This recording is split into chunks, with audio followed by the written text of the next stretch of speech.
গতানুগতিক মাহফিল আমি করি না।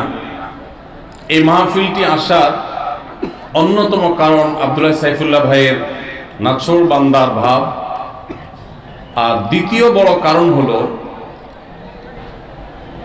এই আদমদিঘির ইসাক অর্থাৎ ইসলামী সাহিত্য কেন্দ্র এবং বাইতুল হুদা জামে মসজিদকে ঘিরে যে সমস্ত কর্মসূচি এই ইউনিয়নের কয়েকটি গ্রামে পরিচালিত হয়, আমার কাছে মনে হয়েছে এই আনুষ্ঠানিকতা, এই উদ্যোগগুলো বাংলাদেশের প্রত্যন্ত অঞ্চলের শহর, গ্রাম, মসজিদ ভিত্তিক সমাজ ব্যবস্থা গড়ে তোলবার ক্ষেত্রে একটি মডেল হতে পারে আদমদিঘির এই মসজিদ এবং এই এলাকা। কারণ এখানে সামাজিক যে সমস্ত কাজগুলো মসজিদকে ঘিরে গড়ে উঠেছে, বেড়ে উঠেছে, তরুণ এবং কিশোরদেরকে সুস্থ ধারায় পরিচালিত করবার জন্য সমাজের কল্যাণমুখী কাজে তাদেরকে নেতৃত্বের আসনে বসানো হয়েছে, তাদেরকে সামনে তুলে আনা হয়েছে। এই দৃশ্য যদি বাংলাদেশের প্রতিটি গ্রামে গঞ্জে প্রতিটি মসজিদকে ঘিরে গড়ে উঠত, তাহলে আজ বাংলাদেশের চেহারা ভিন্ন কোনো চেহারা হতে পারত।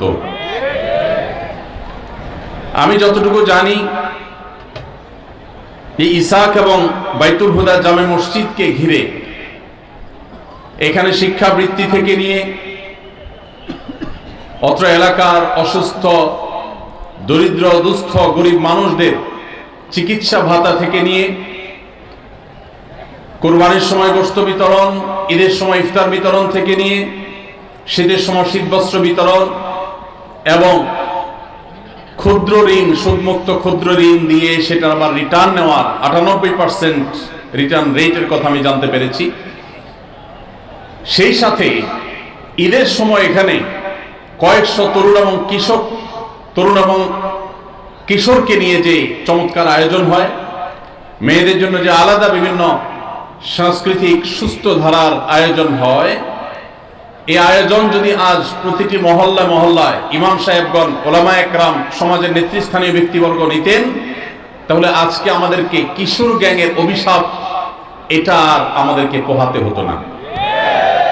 যদি আজ প্রতিটা এলাকায় বগুড়ার এই আদমদিঘির চাটখৈরের বাইতুল হুদা জামে মসজিদ এবং ইসাক ইসলামী সাহিত্য কেন্দ্রের মতো সুস্থ সংস্কৃতি চর্চার জন্য উদ্যোগ যদি মসজিদ থেকে নেওয়া হতো, শুধুমাত্র ওয়াজ মাহফিল নয়, এলাকার শিশু কিশোরদের আনন্দ বিনোদনের জন্য, তাদের জন্য বিভিন্ন রকম প্রতিযোগিতামূলক আয়োজন, তাদের জন্য সুস্থ সংস্কৃতি চর্চা, শরীর চর্চা, নানাবিধ আয়োজন এখানে যেরকম হয় প্রতি এলাকায় যদি আমরা করতে পারি, তাহলে অনেক অনাচার, অনেক অসামাজিক কার্যকলাপ, মাদক, যৌতুক এবং কিশোরদের অপরাধী হয়ে ওঠা সহ নানাবিধ অপরাধ এটা অঙ্কুরে শেষ হয়ে যেত, একটা সুস্থ সমাজ আমরা উপহার পেতাম।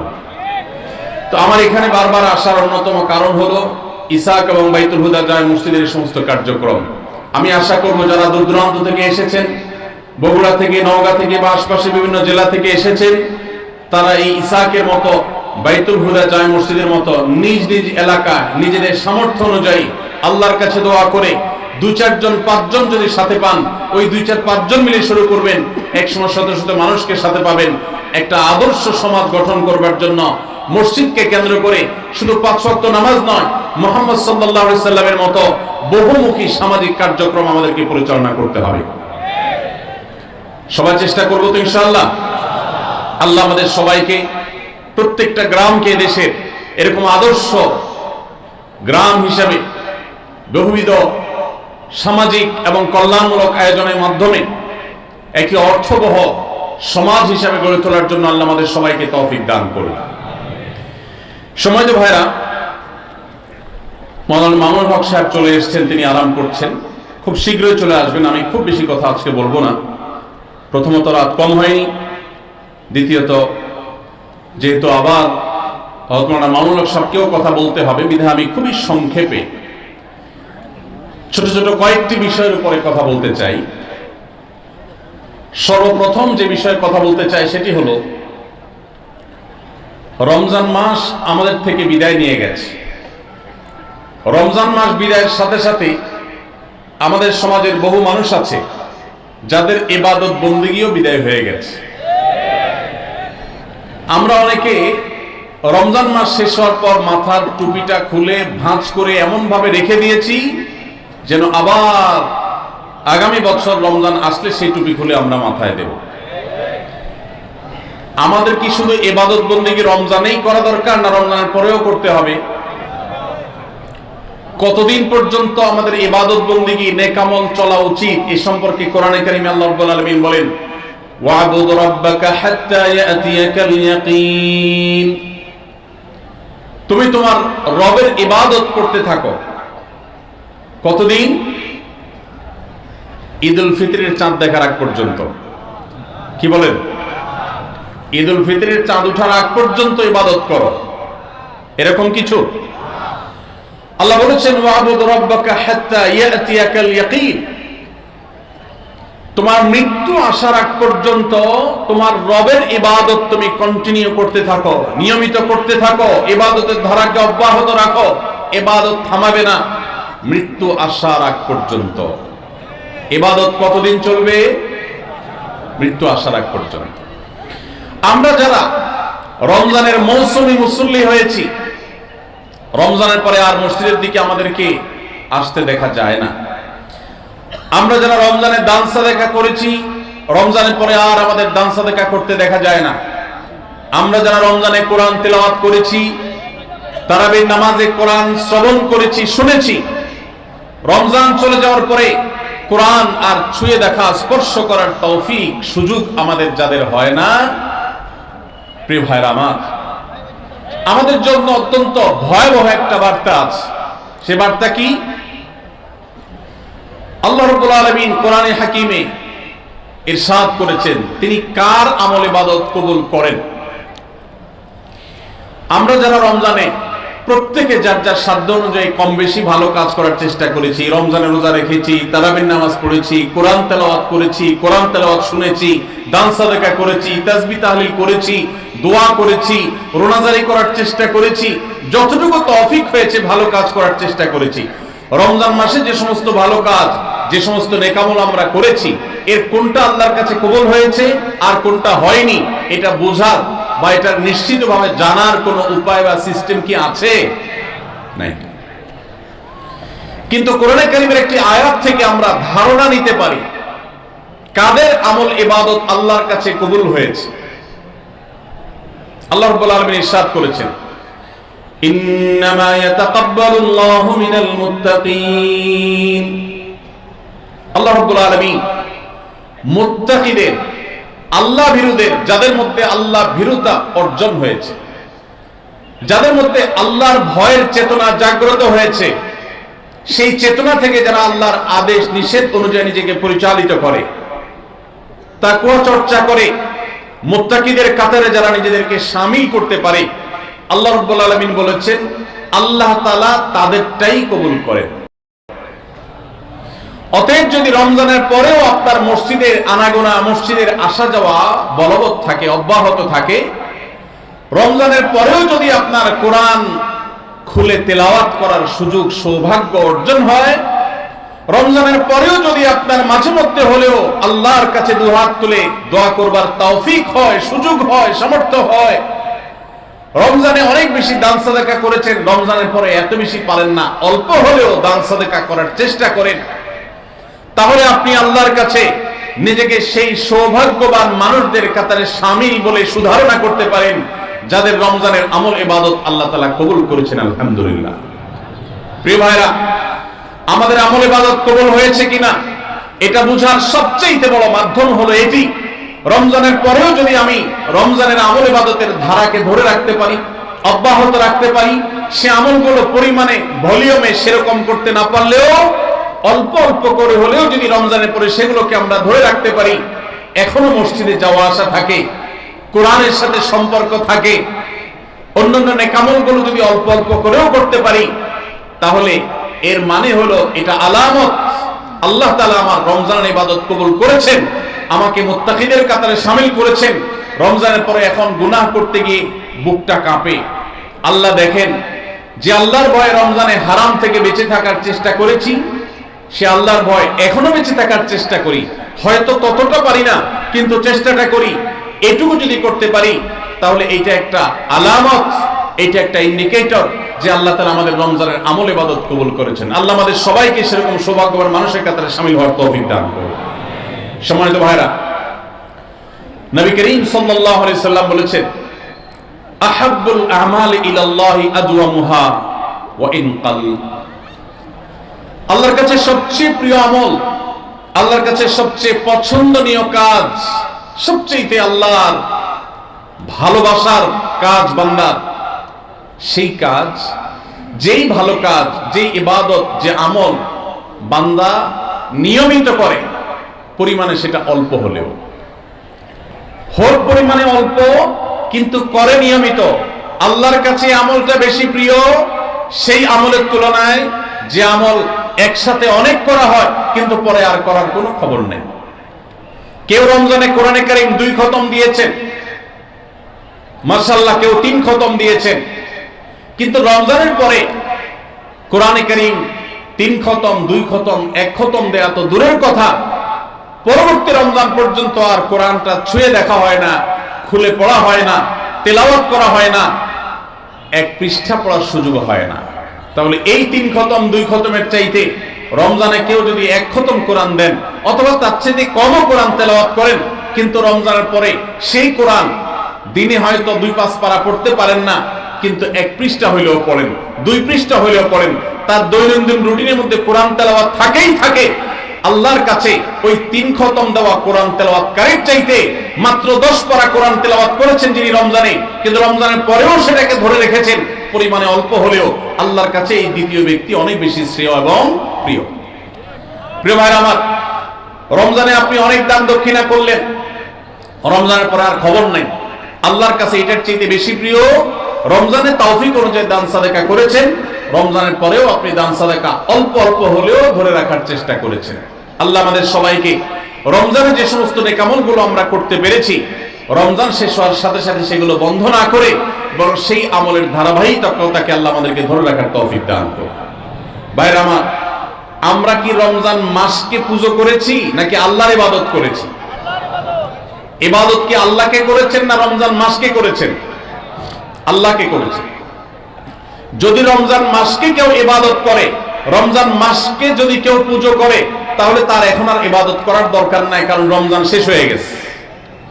আর যদি কেউ ইবাদত করে আল্লাহকে, তাহলে যে আল্লাহ রমজানে ইবাদতের নির্দেশ দিয়েছেন, সে আল্লাহর নির্দেশ রমজানের পরেও ইবাদতের জন্য আছে না নাই? আল্লাহ বলেছেন, ওয়াবুদ রাব্বাকা হাত্তা ইয়াতিয়াকাল ইয়াকিন।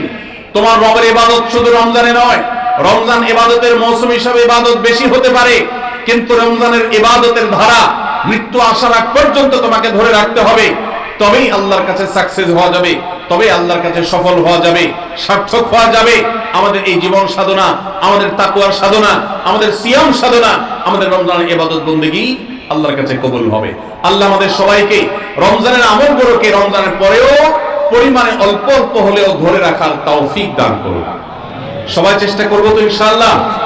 প্রিয় ভাইরা আমার, রমজানের যদি অন্য কোনো কিছু আপনি রমজান পরবর্তী সময়ে ধরে রাখতে নাও পারেন, আমি 4টি বিষয়ের কথা বলবো যেগুলো রমজানে হয়তো কম বেশি আপনি করেছেন আল্লাহর তৌফিকে। সেই 4টি আমলকে আপনি যদি রমজানের পরেও ধরে রাখতে পারেন, আমি আল্লাহর কাছে বিশ্বাস করি, আল্লাহর কাছে আমার সুধারণা যে আল্লাহ তাআলা আপনার রমজানকে সাকসেস করেছেন, আল্লাহ আপনার রমজানকে কবুল করেছেন, কারণ আপনাকে আল্লাহ আবারও ইবাদতের তৌফিক দিয়েছেন। আর সেই 4টি কাজের প্রথম কাজ হলো, আমরা অনেকেই আলহামদুলিল্লাহ সারা বছর নামাজ নিয়ে অবহেলা কম বেশি করলেও রমজান মাসের সম্মানে, তাকওয়ার মাস হিসাবে, কোরআন নাজিলের মাস হিসাবে, শ্রেষ্ঠ মাস হিসাবে, ইবাদতের মৌসুম হিসাবে রমজানে অনেকেই পুরুষরা 5 ওয়াক্ত নামাজ মসজিদে গিয়ে পড়ার চেষ্টাটা করেছে। মা বোনরা ওয়াক্ত হওয়ার পর দেরি না করে তারা নিজ নিজ অবস্থানে নামাজটা আদায় করার চেষ্টা করেছে। রমজানের পরে এই 5 ওয়াক্ত নামাজ যেটা রমজান মাসে আপনি সঠিকভাবে করেছেন, এই নামাজটা যদি আপনি ধরে রাখেন, 5 ওয়াক্ত নামাজ কি শুধু রমজানের ইবাদত না রমজানের পরের ইবাদত? কি বলেন? 5 ওয়াক্ত নামাজ কি শুধু রমজানের ইবাদত? রমজানের পরেও ইবাদত পালনীয়। অতএব 5 ওয়াক্ত নামাজ যদি আপনি রমজানের পরে ধরে রাখতে পারেন, আপনার জান জীবন যেতে পারে, অনেক লস হয়ে যেতে পারে, কিন্তু ওয়াক্ত চলে যাবে আর আপনি নামাজ পড়বেন না। ইমানদারের দ্বারা এটা কল্পনা করা যায় না। কোন মুসলমানের জন্য এটা কল্পনা করা যায় না যে তিনি নামাজের ওয়াক্ত চলে যাবেন আর অবলীলায় তিনি অন্য কোনো কাজে ব্যস্ত থাকবেন, অসম্ভব। এর সাথে ইমানের সাংঘর্ষিকতা এই লেভেলের যে ওমর ইবনুল খাত্তাব রাদিয়াল্লাহু তাআলা বলেছেন, লা হাজ্জা ফিল ইসলামি লিমান তারাকাস সালাহ, যে ব্যক্তি ইচ্ছাকৃতভাবে নামাজ ছেড়ে দেয়, নামাজ ত্যাগ করে, অন্য কাজে মগ্ন থাকে, ওয়াক্ত চলে যায়, ইসলামে তার কোনো হিস্সা নাই, কোনো অংশ নাই, কোনো ভাগ নাই। সে নিজেকে মুসলিম দাবি করবার কোনো নৈতিক অধিকার নাই যে নামাজ ইচ্ছাকৃত পড়ে না, ত্যাগ করে। রমজান মাসে 5 ওয়াক্ত নামাজটা যদি আপনি সারা বছর ধরতে পারেন, এটাকে যদি আঁকড়ে ধরতে পারেন এবং ধরে রাখতে পারেন, তাহলে আপনি একটি আমলে সাকসেস। নাম্বার 2, রমজান মাসে আমরা অনেকেই আল্লাহর দেয়া তৌফিকে গুনাহ এবং পাপাচারের কাছ থেকে বেঁচে থাকার চেষ্টা করেছি। চোখের জিনা, কানের গুনাহ, হাত দ্বারা কৃত অপরাধ, নানাবিধ অপরাধ থেকে আমরা বেঁচে থাকার চেষ্টা করেছি। আল্লাহ তৌফিক দিয়েছেন। কেন? কারণ রমজান মাস তাকওয়ার মাস, গুনাহ ছাড়ার মাস, সেজন্য আমরা গুনাহ ছাড়ার চেষ্টা করেছি। এই যে রমজান মাসে আমরা পাপাচারের কাজ বর্জন করে থাকার চেষ্টা করেছি, রমজানের পরেও যদি এই চেষ্টাটাকে অব্যাহত রাখতে পারি, এটাকে যদি আমরা ধরে রাখতে পারি, ইনশাআল্লাহ আমার রমজান সাধনা সার্থক হয়েছে, আমার রমজান ইবাদত কবুল হয়েছে আল্লাহর কাছে। এটা বুঝার সবচেয়ে বড় আলামত হলো রমজানের পরেও আপনি আমল ইবাদতের পাশাপাশি গুনাহগুলো থেকে বেঁচে থাকার চেষ্টা করছেন। আপনি কোনো পাপের কাজ করতে যাচ্ছেন, মোবাইলে কোনো হারাম ভিডিও দেখতে যাচ্ছেন, হারাম কোনো বিষয় আপনি লিপ্ত হতে যাচ্ছেন, সাথে সাথে আপনার যদি আল্লাহর কথা স্মরণ হয় আর আপনি ওই হারাম থেকে নিজেকে বাঁচিয়ে রাখতে পারেন, তাহলে আপনার রমজান সাধনা সার্থক। আপনি আর কিছু না পারেন, রমজানের এই দুটি কাজ, প্রথমত 5 ওয়াক্ত নামাজ, দ্বিতীয়ত হলো যেই কোনো পাপাচার থেকে বেঁচে থাকা, এই দুটা যদি করতে পারেন তাহলে অনেকাংশেই আপনার রমজান সফল এবং সার্থক ইনশাআল্লাহ। প্রিয় ভাইরা আমার, আল্লাহ যেখানে বলেই দিয়েছেন ইন্নামা ইয়াতাকাব্বালুল্লাহু মিনাল মুত্তাকিন, আল্লাহ শুধু মুত্তাকিদেরকেই কবুল করে। মুত্তাকি না হয়ে আল্লাহর কাছে কিছু উপস্থাপন করলে, পেশ করলে, দান দক্ষিণা করলে, কুরবানি করলে, নেক আমল করলে আল্লাহ সেটা কবুল করেন না, মুত্তাকিদেরটাই কবুল করেন। অতএব আপনি মুত্তাকি কিনা তার পরিচয় হবে, তার প্রমাণ হবে আপনি পাপাচার থেকে বাঁচার জন্য সংগ্রাম করছেন কিনা। আপনি যদি গুনাহ থেকে বাঁচার জন্য সংগ্রাম করেন, চেষ্টা করেন, সাধনা করেন, পরিশ্রম করেন, নিয়ত করেন, ইচ্ছা করেন এবং এর জন্য আপনি পদক্ষেপ গ্রহণ করেন, তাহলে তার মানে হলো আপনি মুত্তাকি।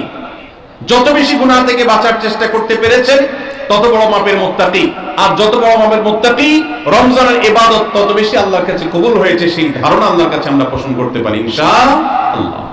প্রিয় ভাইরা আমার, একজন সাহাবী নবী করিম সাল্লাল্লাহু আলাইহি সাল্লামকে জিজ্ঞাসা করছেন, হে আল্লাহর রাসূল, কিভাবে আমি সবচেয়ে বড় ইবাদত গুজার হব, সবচেয়ে বড় আমলকারী কিভাবে হতে পারি?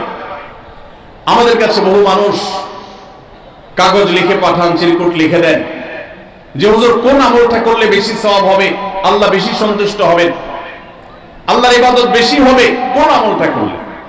প্রিয় ভাইরা আমার, নবী করিম সাল্লাল্লাহু আলাইহি সাল্লাম বলেছেন, ইত্তাকিল মাহারিমা তাকুন আবাদান নাস, তুমি হারাম কাজ থেকে বেঁচে থাকো, অবৈধ কাজ থেকে নিজেকে বিরত রাখো, গুনাহের ধারে কাছেও যেও না, পাপাচারের পথ মারিও না, তুমি সবচেয়ে বড় ইবাদত গুজার হবে, সবচেয়ে বড় নেক আমল হতে পারবে। অনেক বেশি নফল রোজা রাখে, অনেক বেশি দোয়া দুরূদ পড়ে, অনেক বেশি কোরআন তেলাওয়াত করে, অনেক বেশি নফল দান সাদাকা করে, অনেক বেশি নফল কাজ করে, এই লোক আল্লাহর খাতা বড় ইবাদত গুজার নয়। আমাদের স্মৃতিতে ইবাদত গুজার বলতে ভেসে ওঠে সারাক্ষণ নামাজেরই ব্রত থাকা মানুষের কথা, আমাদের স্মৃতিতে ভেসে ওঠে ইবাদত গুজার মানে হলো ঘন ঘন নফল রোজা রাখা ব্যক্তির ছবি। আমাদের স্মৃতিতে ইবাদত গুজার বলতে ভেসে ওঠে যে ব্যক্তি অনেক বেশি নফল আমল, জিকির, আজকার ইত্যাদিতে মাশগুল থাকে। অথচ নবীজি বলছেন ইত্তাকিল মাহারিমা তাকুন আবাদান নাস, তুমি হারাম কাজ থেকে বেঁচে থাকো, সবচেয়ে বড় ইবাদত গুজার হতে পারবে, সবচেয়ে বড় নেক আমল হতে পারবে যদি তুমি হারাম কাজ থেকে বেঁচে থাকতে পারো।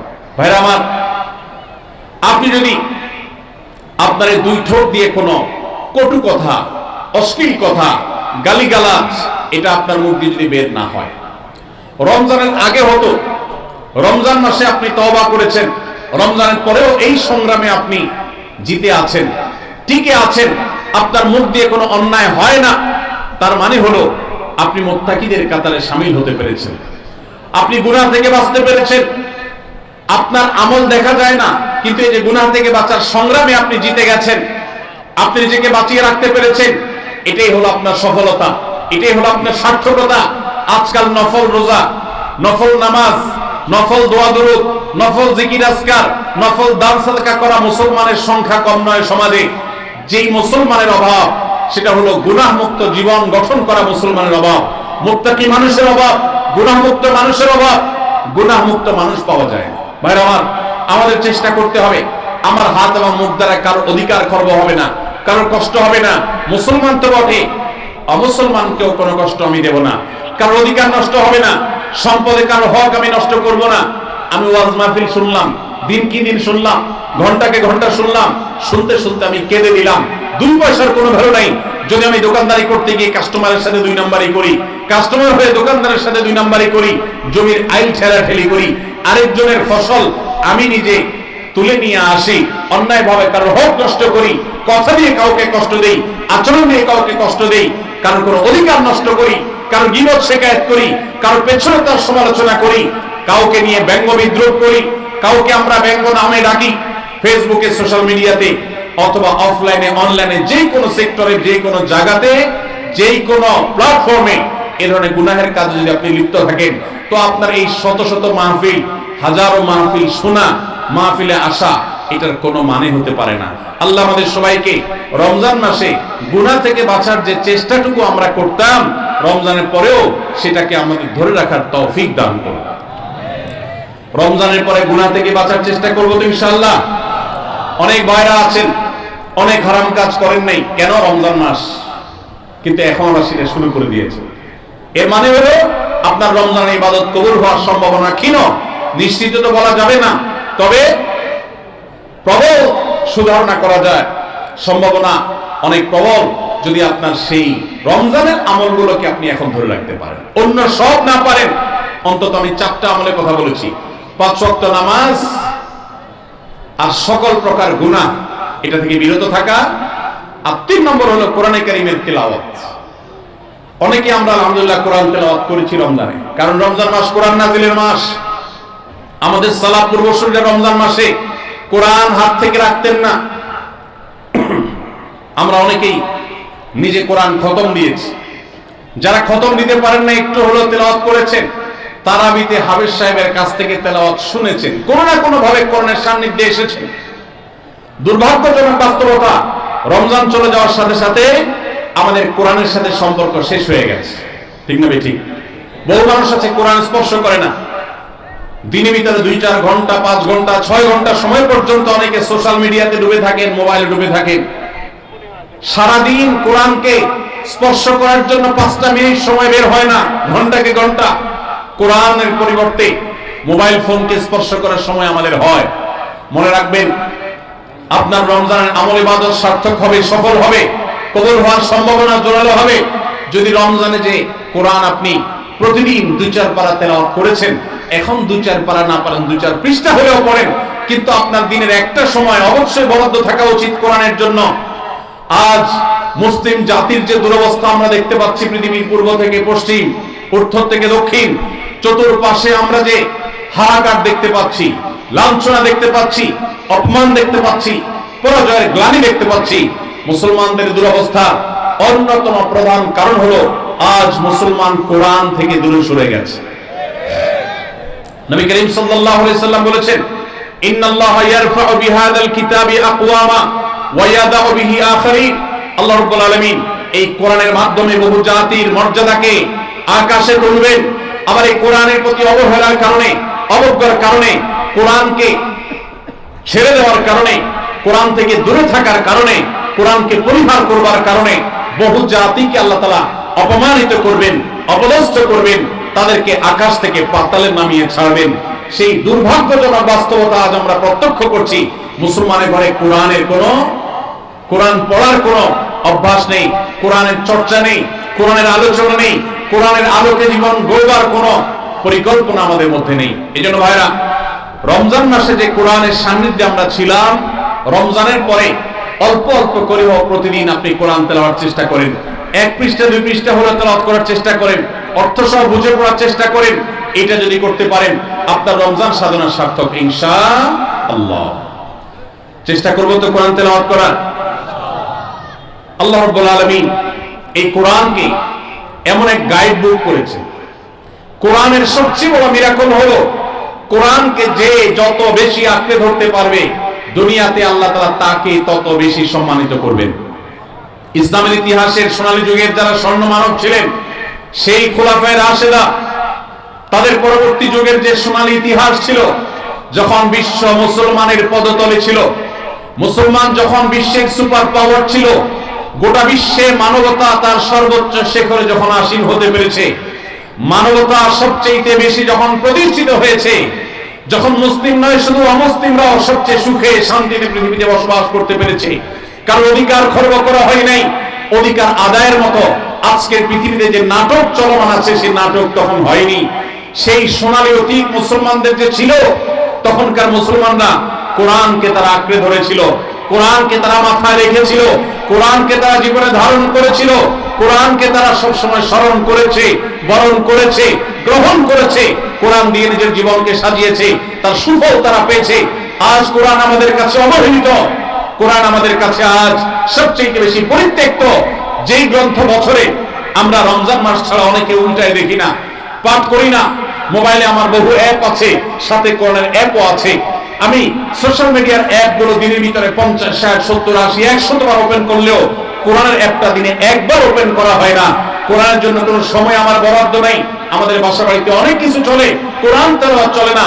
বহু কিছু নিয়ে আড্ডা হয়, কোরআন নিয়ে পাঠচক্র হয় না, গ্রুপ ডিসকাশন হয় না, আলোচনা পর্যালোচনা হয় না। এরকম পরিবার আজ ঘরে ঘরে, প্রত্যেকটা জায়গায় জায়গায়। আর এই কারণে আজ আমাদের দুরবস্থা আমরা দেখতে পাচ্ছি পৃথিবীর চতুর্প্রান্তে রয়েছে। আল্লাহ তাআলা আমাদের সবাইকে কোরআনকে সারা জীবনের জন্য আমাদের সাথী করার তৌফিক দান করুন। কোরআন নিয়মিত পড়বেন তো ইনশাআল্লাহ, প্রতিদিন পড়বেন তো ইনশাআল্লাহ।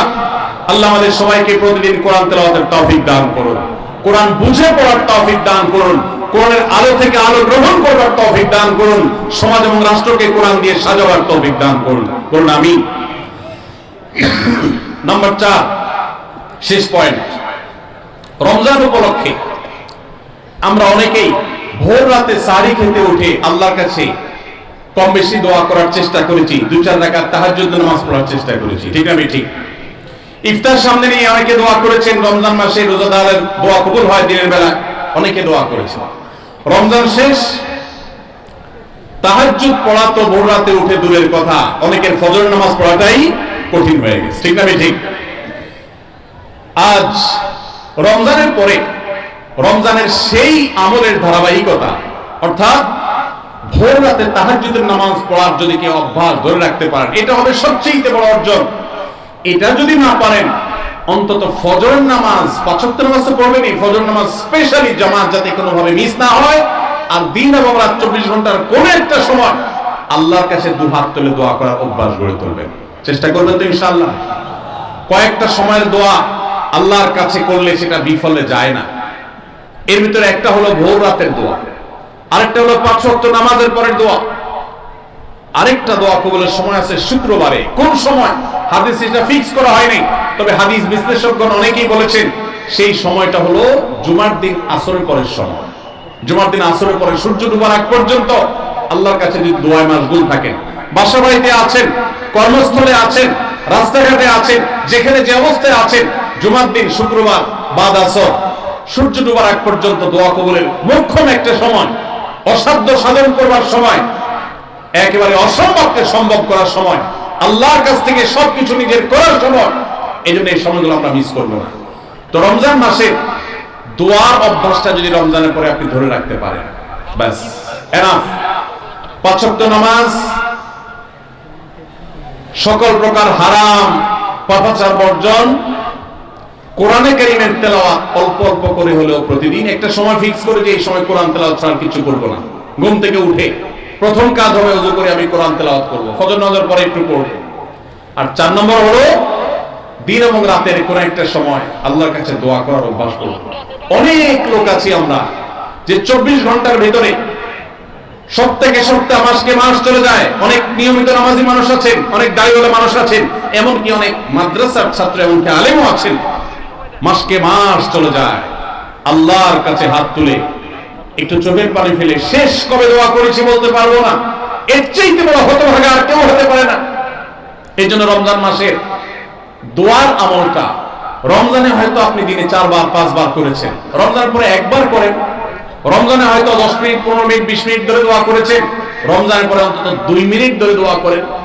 এই 4টা কাজ, 5 ওয়াক্ত নামাজ, সকল পাপাচার বর্জন, কোরআনে কারীমের তিলাওয়াত, আর দিন এবং রাতের কোন একটা সময় আল্লাহর কাছে দোয়ায় মাশগুল হওয়া, এই 4টা কাজ রমজানের, এগুলো যদি আপনি ধরে রাখতে পারেন তো ইনশাআল্লাহ আপনার রমজান সাধনা, আপনার রমজান ইবাদত বন্দেগী আল্লাহর কাছে কবুল হয়েছে। আল্লাহ আপনাকে মুত্তাকি হওয়ার তৌফিক দিয়েছেন, মুত্তাকিদেরটাই আল্লাহ কবুল করেন। অতএব আপনার রমজান ইবাদত এবং সাধনা কবুল হয়েছে, সার্থক হয়েছে, সেই সুধারণা আপনি পোষণ করতে পারেন।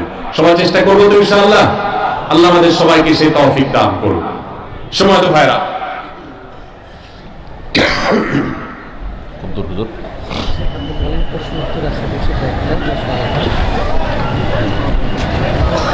জি ভাই, রমজান মাসে আমল এবং ইবাদত, আবার রমজান আসবে, সেই জন্য তোলা না রেখে এখনো, অর্থাৎ রমজান পরবর্তী সময় আমরা করার চেষ্টা করবো ইনশাআল্লাহ। এটাই হলো পুরো আলোচনার সামারি। সবাই চেষ্টা করবো তো ইনশাআল্লাহ।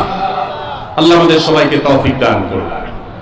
ভাইরা আমার, প্রশ্ন আছে আমার কাছে বেশ কিছু, তো এই প্রশ্নগুলোর উত্তর দেওয়ার আগে আরো ছোট্ট একটি বিষয়, বরং একাধিক বিষয় আমি একটু কথা বলতে চাই। আপনারা অনেকেই জানেন আমরা বড় বেশি কঠিন, বেদনাদায়ক, অত্যন্ত ব্যথাতুর সময় আমরা পার করছি মুসলমানরা। একদিকে মানব ইতিহাসের সবচেয়ে বর্বরচিত হত্যাযজ্ঞ, গণহত্যা চলছে দিন দুপুরে বিশ্বের শত শত কোটি মানুষের সামনে ফিলিস্তিনের গাজায়। আর সেখানে মানবতা এমন ভাবে ভুলুণ্ঠিত হচ্ছে,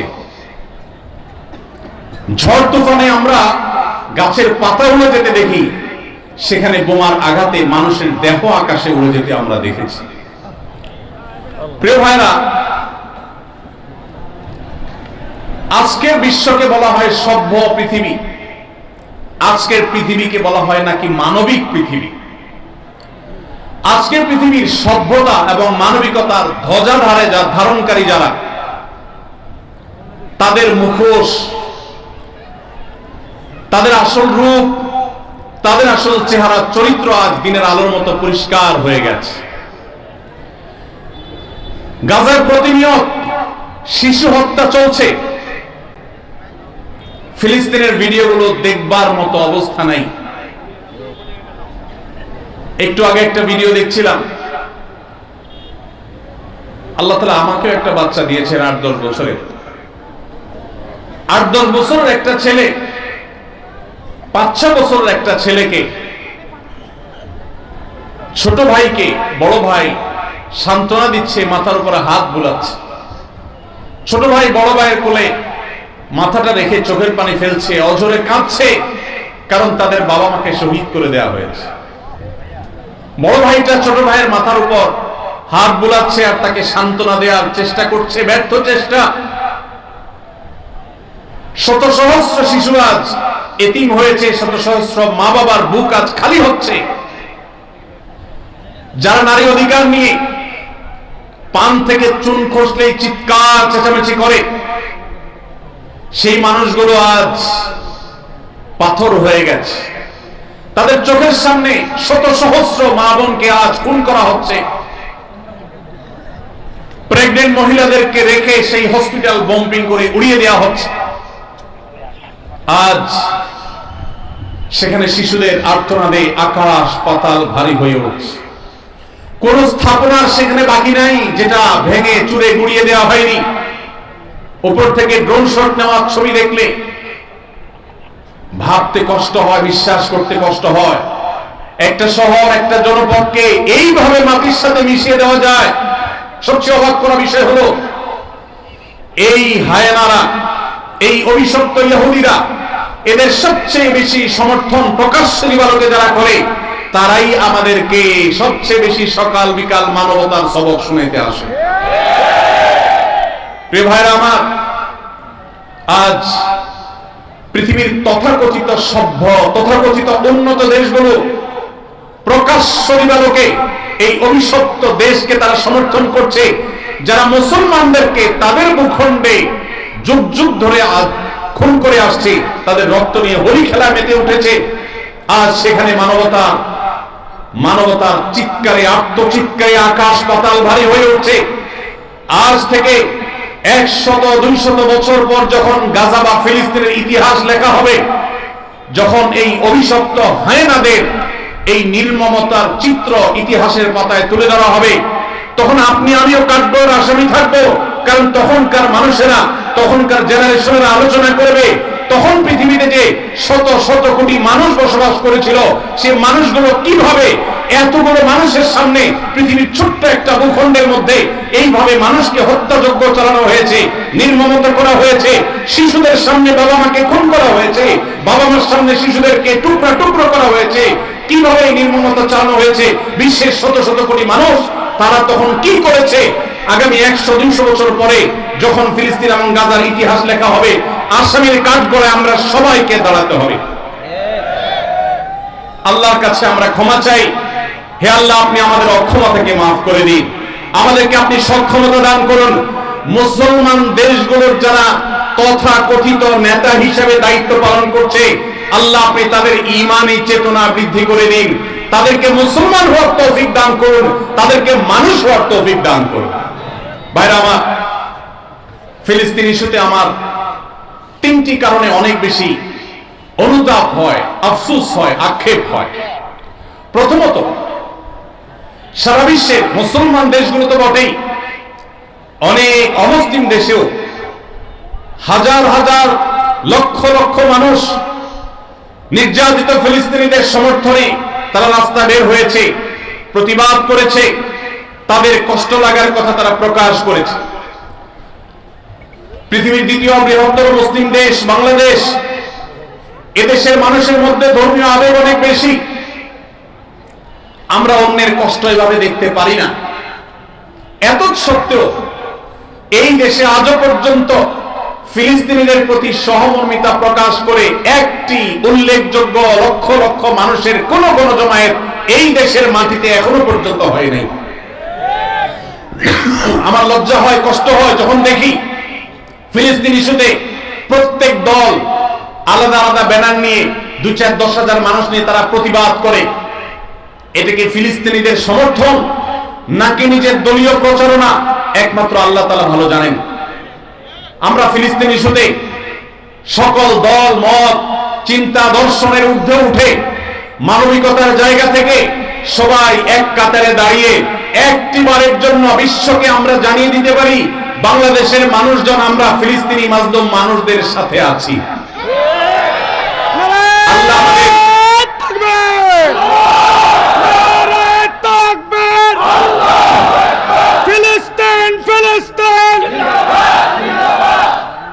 আল্লাহ রাব্বুল আলামিন আমাদের মুসলিম নেতৃবৃন্দকে সেই সুবোধ দান করুন, তারা যেন এদেশের সকল মতের, সকল চিন্তার, সকল পথের, সকল আদর্শের, সকল দলের মানুষদেরকে, এমনকি আমাদের যে সমস্ত অমুসলিম ভাইরা আছেন তাদেরকেও এই মানবিক ইস্যুতে এক কাতারে দাঁড় করিয়ে লক্ষ লক্ষ বাংলাদেশের মানুষ ফিলিস্তিনি পতাকা হাতে নিয়ে তারা ফিলিস্তিনের প্রতি সহমর্মিতা প্রকাশ করবে, জানাবে। এই চেষ্টাটা আমরা করতে পারি কি পারি না? ইনশাআল্লাহ। আল্লাহ আমাদের সবাইকে সেই তৌফিক দান করুন।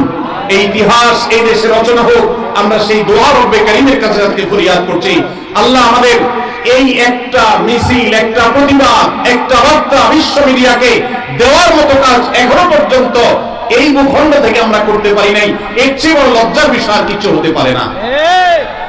অমুসলিম দেশগুলো, জাপানের মতো দেশে হাজার হাজার মানুষের বিশাল বড় গণজমায়েত হয়, সেখানে এই অভিশপ্তদের এমবাসি ঘেরাও করার মতো ঘটনা ওই সব দেশে ঘটে।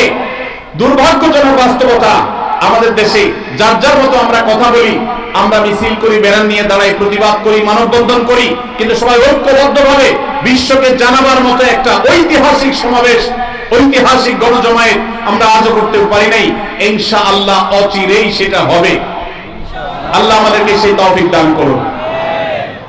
দ্বিতীয় আমার আফসোসের কারণ ফিলিস্তিন ইস্যুতে, আপনারা জানেন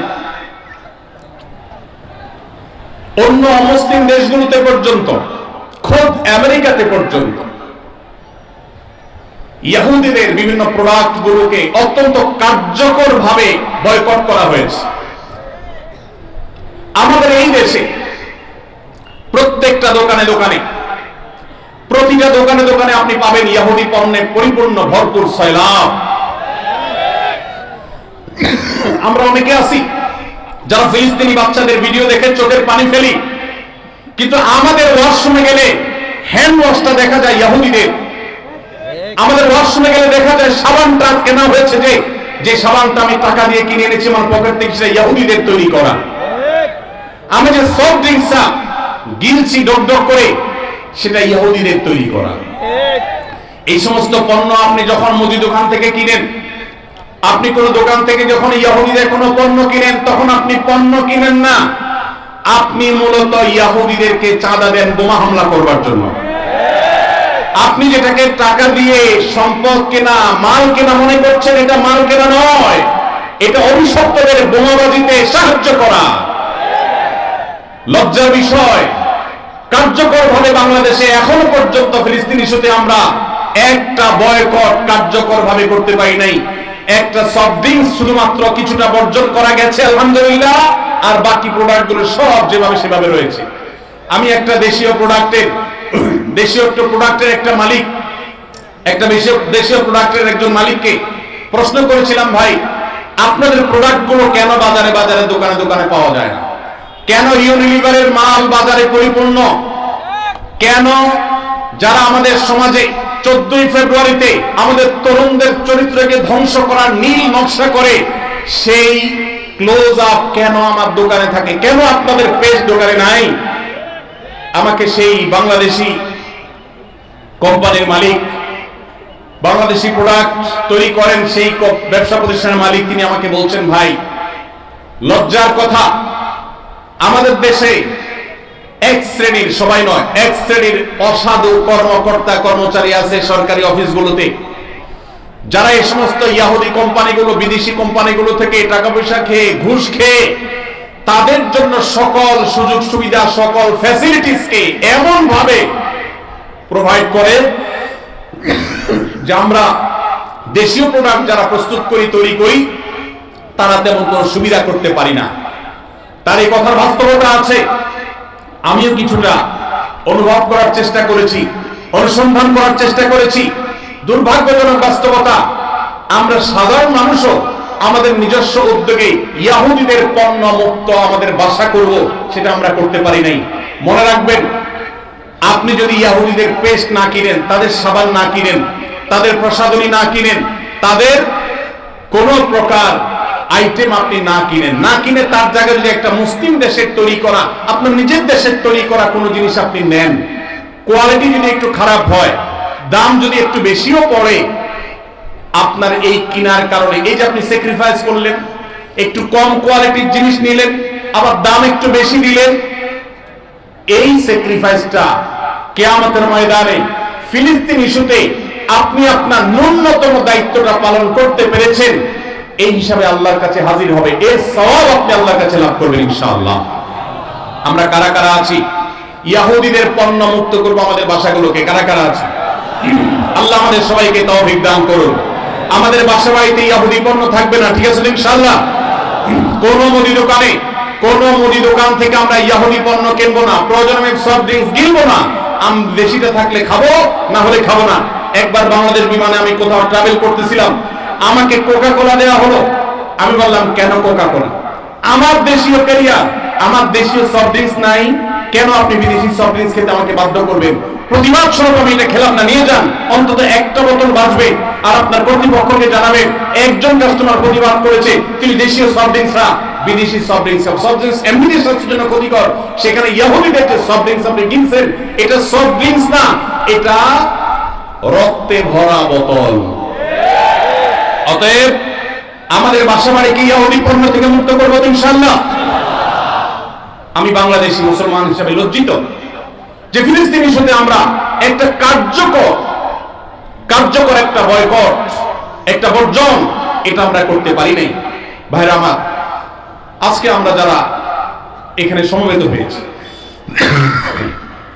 আমরা কি একটু প্রতিজ্ঞা করতে পারি আমার জীবদ্দশা, আমার জ্ঞাতসারে, আমার পকেটের টাকা দিয়ে ইহুদি কোন পণ্য আমি কিনবো না, না খেয়ে থাকবো, কোন প্রসাধনী প্রয়োজনে ব্যবহার করবো না, কিন্তু ইহুদি পণ্য আমি কিনবো না ইনশাআল্লাহ। সবাই চেষ্টা করে যাবেন ইনশাআল্লাহ। দোকানদার ভাইদেরকে উদ্বুদ্ধ করবেন যে আপনি ইহুদি পণ্য বিক্রি করেন না, ঘোষণা দেন এবং তার জন্য ফেস্টুন টানায় দেন। আমরা প্রচার করব আপনার দোকানের যে অমুক দোকানদার ভাই তিনি ইহুদি পণ্য বিক্রি করেন না, তিনি ইসলামী চেতনা মাজলুমদের পক্ষে অবলম্বন করে তিনি তার এই স্যাক্রিফাইস করেছেন, তার দোকানের বিক্রি বাড়াবার জন্য আমরা প্রচারণা করব ইনশাআল্লাহ। চেষ্টা করা যাবে না ইনশাআল্লাহ। ভাইরা আমার, তৃতীয়ত যে কারণে আমি লজ্জিত সেটি হলো ইহুদিদের এই অভিশপ্ত হায়নাদের, যারা মানবতাকে কুড়ে কুড়ে খাচ্ছে যুগ যুগ ধরে ফিলিস্তিনের মাটিতে, ছোট বাচ্চাদের রক্তে যাদের হাত রঙিন হয়ে আছে যুগ যুগ ধরে, তাদের যে সমস্ত ধ্বজাধারী আছে, তাদের যে সমস্ত দালাল আছে, বাংলাদেশে মাথা গুনলে সংখ্যা বলা যাবে এত স্বল্প সংখ্যক দালাল আছে। এই কট্টর সেকুলার বামপন্থী কিছু দালাল, মুসলিম বিদ্বেষী কিছু দালাল, যারা ইহুদিদের দালাল, এই মুসলমানদের ভূখণ্ডে, ধর্মপ্রাণ মানুষের ভূখণ্ডে তাদের গলা যখন উঁচু দেখি তখন আমার লজ্জা হয়। আমরা এই দালালদের উচ্চ কণ্ঠ যদি এদেশে শুনি তাহলে এর চেয়ে বড় লজ্জার বিষয় আর কিছু হতে পারে না। মানব ইতিহাসের সবচেয়ে বড় হত্যাযজ্ঞ চালানো সময়ের সবচেয়ে বড় হায়না এই ইহুদিদের সমর্থন যারা করে তারা মানুষ রূপী পশু ছাড়া কিছু হতে পারে না। অথচ এই মানুষগুলোই আজ আমাদের সবকিছু ঠিক করে দেয়, তারাই আপনার নীতি নির্ধারণের ভূমিকায় তারা অবতীর্ণ হয়, তারাই আপনার আইন ঠিক করে দেয়, তারাই আপনার নীতি নির্ধারণ করে দেয়, তারা আপনার সবকিছু বলে দেয়। জাতি হিসাবে আমাদের জন্য এর চাইতে বড় লজ্জার বিষয় কিছু হতে পারে না। ভাইরা আমার, অতএব আসুন ফিলিস্তিন ইস্যুতে আমরা আল্লাহর কাছে চোখে পানি ফেলার পাশাপাশি সর্বশক্তি দিয়ে যৌক্তিক এবং যথাযথ প্রতিবাদ আমরা প্রত্যেকটা মানুষ যার যার জায়গা থেকে অব্যাহত রাখি এবং আল্লাহর কাছে একটা ফরিয়াদ করি, ও আরশ আজিমের মালিক, রোমের কলোসিয়ামের গ্যালারিতে বসে যেরকম তখনকার পশুরা মানুষের নির্মম ভাবে মৃত্যুবরণ করা দেখতো, দেখে তারা উৎসাহ করত, উদ্দীপনা করত, ফুর্তি করত, আজ ফিলিস্তিনের ছোট্ট একটা ভূখণ্ডের চারপাশে শত শত কোটি মানুষ মানবতার মুখোশ ধারণ করে আছে। মানবাধিকারের সবক সকাল বিকাল যারা মুখে শোনায়, মুখে বলে, জিগির তোলে, সেই মানুষগুলো আজ ওই কলোসিয়ামের গ্যালারিতে বসে যেরকম নির্মম ভাবে মানুষ হত্যার আনন্দে উৎসব করত, আজ গোটা বিশ্ব সেরকম উৎসবে মত্ত হয়ে আছে। আল্লাহ এই জুলুমের শেষ পরিণতি আমাদেরকে দেখে যাওয়ার তৌফিক দিও। এই জীবদ্দশায় যেন আমরা এই জুলুমের শেষ দেখে যেতে পারি, আল্লাহ আমাদের সবাইকে সেই তৌফিক দান করুন। ভাইরা আমার, আমরা সবাই যার যার দায়িত্বটা পালন করবো তো ইনশাআল্লাহ। আল্লাহ আমাদেরকে সেই তৌফিক দান করুন।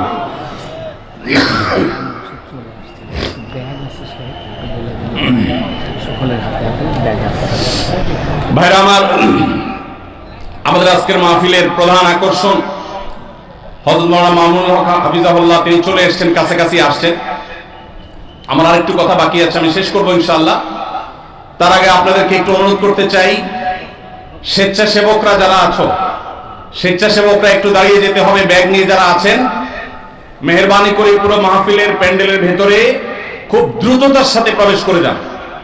এবং আমরা যারা আছি, এই মাহফিল ইসাক এবং এই বাইতুল হুদা মসজিদ থেকে যে যুগান্তকারী সামাজিক উদ্যোগগুলো নেওয়া হয়ে থাকে, এই মাহফিল সহ আদর্শ সমাজ গঠনে যে ভূমিকা পালন করে চলেছে শেখ আব্দুল্লাহ সাইফুল্লাহর নেতৃত্বে, এই সমাজে যে সুস্থ সংস্কৃতি চর্চার এক দারুণ দৃষ্টান্ত এখানকার যুবকরা যে ঈদ উপলক্ষে স্থাপন করে আর নানাবিধ উপলক্ষে, তাদের এই মাহফিলের খরচ সহ অন্যান্য কল্যাণমূলক কাজের জন্য আপনারা সাধ্য অনুযায়ী সাহায্য করেন। প্রত্যেকে আপনারা যতটুকু পারেন, আপনি 10 টাকা পেলে 10 টাকাই দেন, কিন্তু কেউ মাহরুম থাকেন না, বঞ্চিত কেউ থাকবেন না, সবাই চেষ্টা করেন। মেহরবানি করে ভলান্টিয়াররা আস্তে আস্তে সামনে এগিয়ে যান, ডান বাম থেকে আপনারা হাতগুলো বাড়িয়ে দেন এবং সাধ্য অনুযায়ী সবাই শরীর থাকার চেষ্টা করেন। সবাই যাদের পকেটে টাকা আছে, যতটুকু আছে, আপনি যতটুকু তৌফিক পাচ্ছেন ততটুকু আপনি শরীক হন, কিন্তু শরীক হওয়া ছাড়া থাকবেন না। দান করার এরকম ভালো কাজ সবসময় পাওয়া যায় না। এত চমৎকার আয়োজন, এত সব মানবিক এবং সামাজিক উদ্যোগ, এত সব দাওয়ামূলক কার্যক্রম, এত চমৎকার সব সামাজিক নানামুখী কল্যাণমূলক উদ্যোগ অন্য 10টা সমাজে অহরহ দেখা যায় না। অতএব আমরা সবাই যার যার সাধ্য অনুযায়ী দাঁড়িয়ে যাই, সবাই যার যার সাধ্য অনুযায়ী আমরা অর্থ করি, আমরা দিতে থাকি এবং ব্যাগ নিয়ে বাকি ভাইয়ের সামনে এগোতে থাকি। আজীবন দাতার সদস্য ফরম আছে ইসাক এবং বাইতুল হুদা জামে মসজিদের তরফ থেকে। এটা যারা সদস্য হতে চান তারা নিয়ে যেতে পারেন। নিয়ে দেখলেন নিয়ম কানুন লেখা আছে, আপনার পছন্দ হলে আপনি ভলান্টিয়ারদের কাছ থেকে চেয়ে নেন, সদস্য ফরমটা চেয়ে নেন যারা ডানে বামে আছে, এটা নিয়ে এটাকে পূরণ করবেন ইনশাআল্লাহ। জাযাকুমুল্লাহ খাইর।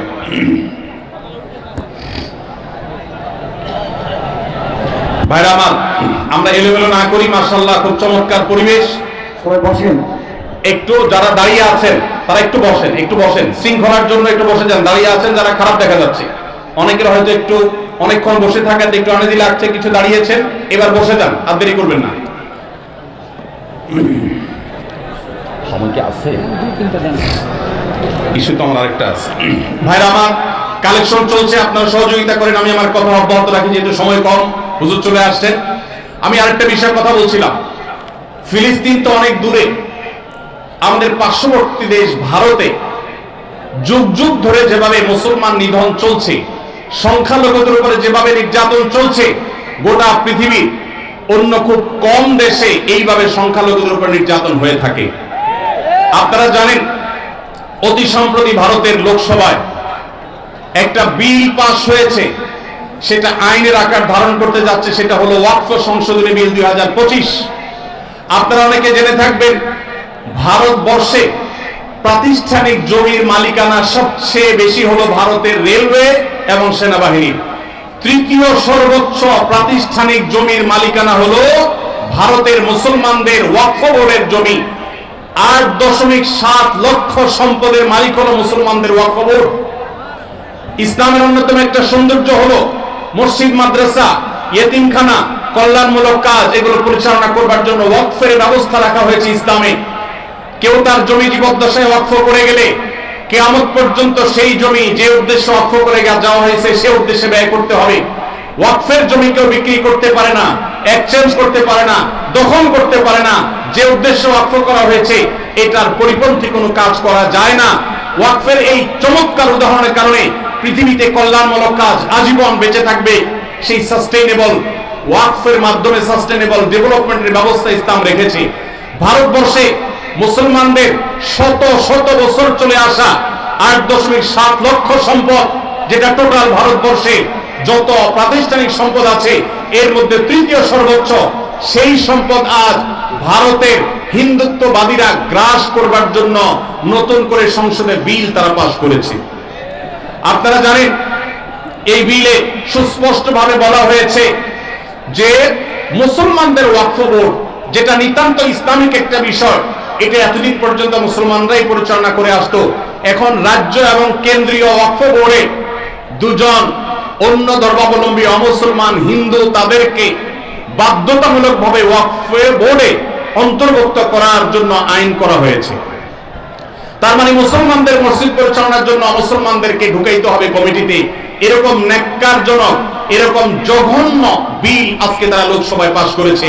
আমরা বাংলাদেশের এই প্রান্ত থেকে এই জঘন্য মুসলমানদের স্বাধীনতা হরণকারী, মুসলমানদের অধিকার খর্বকারী এই কালো আইন যেটা হতে যাচ্ছে, সেটার বিরুদ্ধে আমরা তীব্র নিন্দা এবং প্রতিবাদ জানাচ্ছি। ভাইরা আমার, আমাদের দেশে পান থেকে চুন খসলেই যারা সংখ্যালঘু অধিকার বলে চিৎকার চেঁচামেচি করে আর নিন্দা জ্ঞাপন করে, তারা যুগ যুগ ধরে যে মুসলমান নিধন করে আসছে, সেখানে সামান্য একটু গোশত পাওয়া যাওয়ার কাল্পনিক অভিযোগের ভিত্তিতে দিন দুপুরে মানুষকে পিটিয়ে মেরে ফেলা হয়। হোলির রং গায়ে মাখতে না চাওয়ার কারণে দিন দুপুরে পিটিয়ে মানুষকে মেরে ফেলা হয়।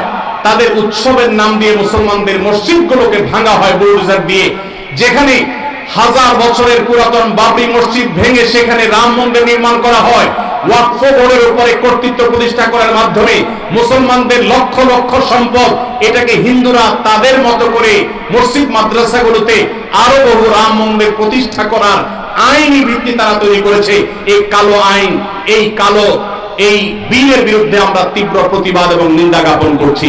আমাদের দায়িত্ব হবে প্রত্যেকটা মানুষ ভারতবর্ষের মুসলমানদের বিরুদ্ধে এই ঐতিহাসিক জঘন্য যে পদক্ষেপ ভারত সরকার নিতে যাচ্ছে, এর বিরুদ্ধে প্রত্যেককে যার যার জায়গা থেকে প্রতিবাদ জানাতে হবে। ওয়াকফ সম্পদ এটা মুসলমানদের অধিকারের ব্যাপার, সামাজিক এবং ধর্মীয় অধিকারের ব্যাপার।